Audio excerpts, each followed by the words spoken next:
जम्मू कश्मीर के दारुल-हुकूमत श्रीनगर को municipal corporation ने साफ रखने के लिए एक अहम फैसला लिया है। इस फैसले से शहरियों की उम्मीदें बढ़ गई हैं।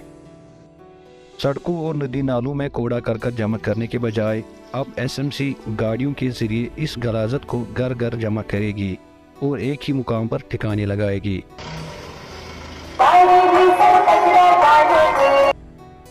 कॉरपोरेशन ने नई गाड़ियां खरीदी है जो घर घर जाकर कूड़ा करकट जमा करेगी। हमें एक स्मार्ट सिटी ने पैसा दिया एसबीएम के तहत, जो स्वच्छ भारत मिशन अभियान है, तो उसके तहत 34 करोड़ कुछ लाख 27 लाख रुपए आए हैं। तो उनमें से हमने प्रोक्योर किया हुपर्स 150। तो इन चीज़ों से सहूलियत मिलेगी, लोग अपने घर में वेस्ट रख सकते हैं। जो हुपर्स जाएंगे घर घर से वेस्ट कलेक्ट करेंगे। शहरियों ने एसएमसी के इस कदम का खैर मकदम किया है।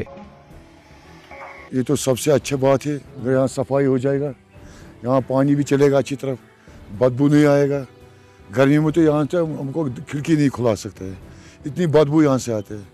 कि पानी पीते थे हम 35 साल 30-40 साल पहले, इसमें किश्ती भी होते थे, टूरिस्ट लोग यहाँ से चलते थे।